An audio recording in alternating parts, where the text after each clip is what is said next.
if you are the Cowboys, the Dolphins, but this applies to all 32 teams in the NFL.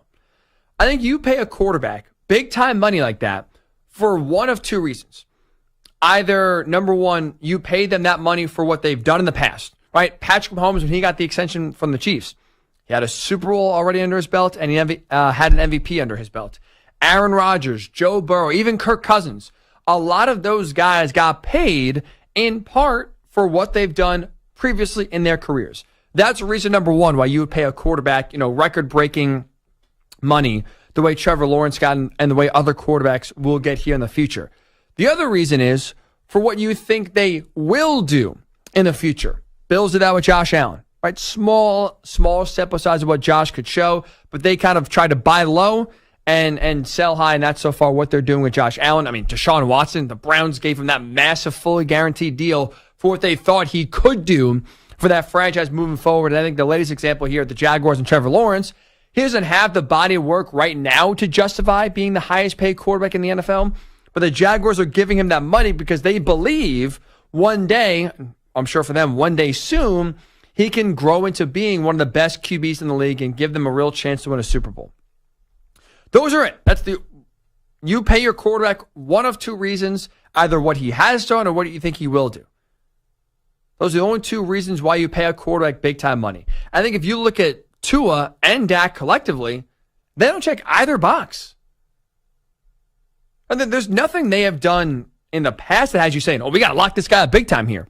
They are both similarly really solid regular season quarterbacks that tend to play their worst football against the best competition. And last time I checked, you're not paying a quarterback $55 million a year to beat the Panthers. You're paying them $55 million a year to go toe-to-toe with Patrick Mahomes and the Chiefs. Try to beat the 49ers and put yourself and put your team in the position to win a Super Bowl. Right? That's why you pay your quarterback big-time money.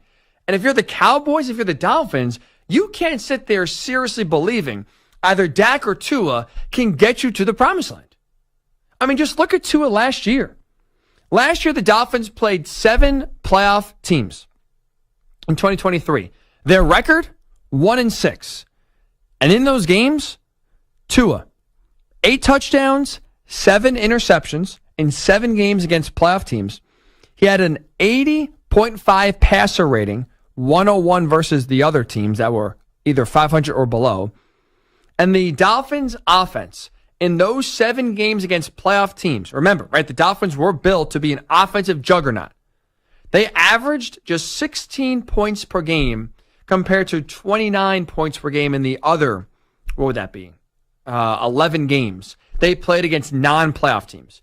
Tua can play well against the Dolphins and the Giants, but when it comes to playing well against the Eagles and the Chiefs and playing well in the postseason, the guy stinks. Like, being average, I feel like, is generous to say about him in those big-time games because those numbers are not average. So Tua has showed you he can't play well when you need him to the most against the best competition, and Dak is the same way. I mean, Dak's passer rating in the postseason is 10 points lower than it is in the regular season. No one has ever gone into a playoff game saying, oh boy, I'm worried about Dak Prescott. Oof, I don't know how our defense is going to stop Dak. Him, along with the Cowboys, every single year, it's the same story.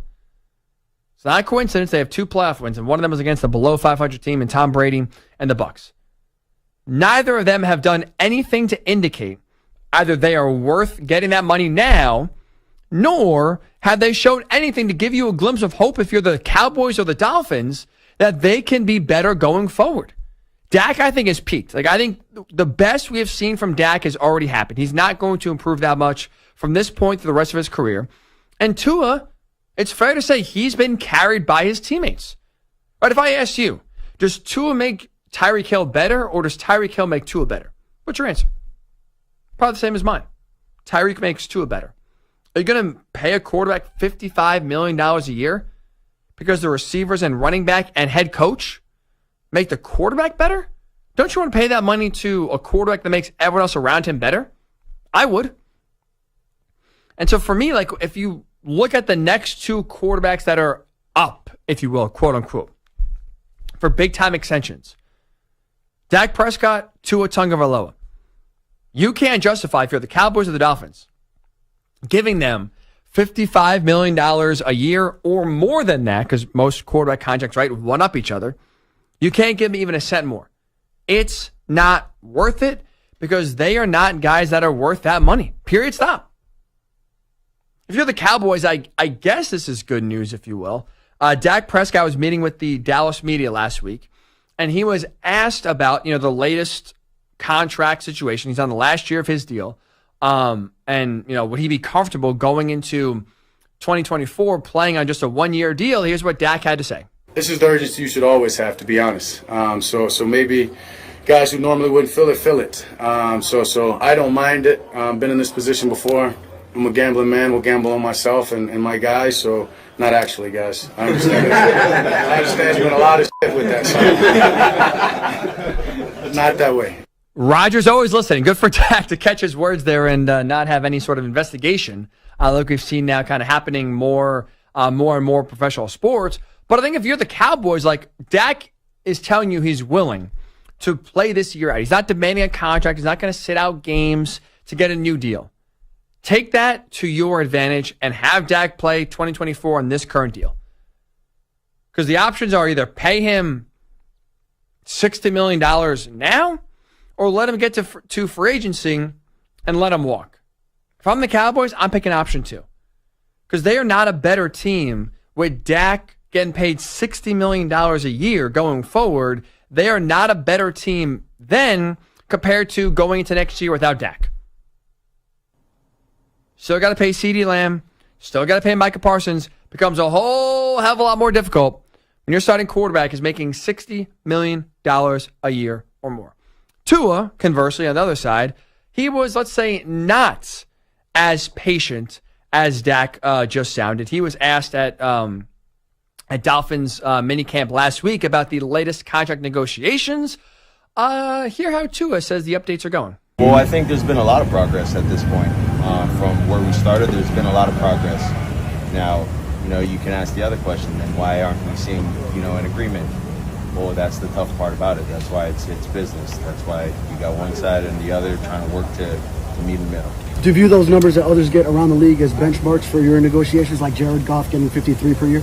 Well, I'll tell you one thing. The market is the market. If we didn't have a market, then none of that would matter. It'd just be an organizational thing, Didn't matter if that guy got paid that because it's up to the organization. So that's what I would say. The market is the market. That's it.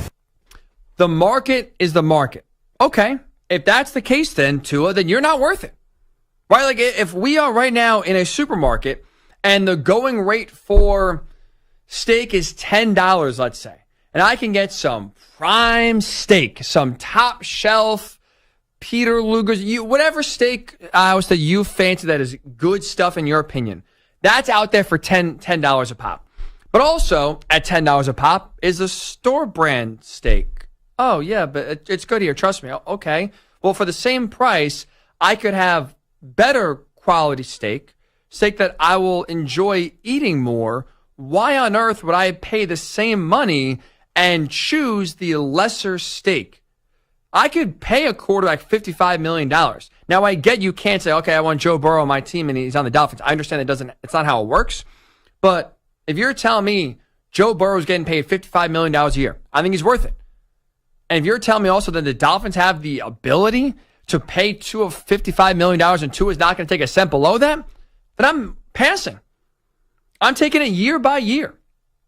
I'm franchising him, and I'm playing it out to either, I'm playing it year by year from the Dolphins because Tua is still solid. There are plenty of quarterbacks you can do worse than Tua. So I'm not going to just kick him to the curb for nobody. I'm going to try to keep him on 1 year cost-efficient deals. And then from there, see if I can get it upgraded, whether it's in the draft or whether it's in free agency or on the trade block. We've seen a lot of quarterback movement here recently in the last 3 or 4 years. It's in vogue, we'll say, right? For quarterbacks to leave their current places and go somewhere else, either trade or free agency.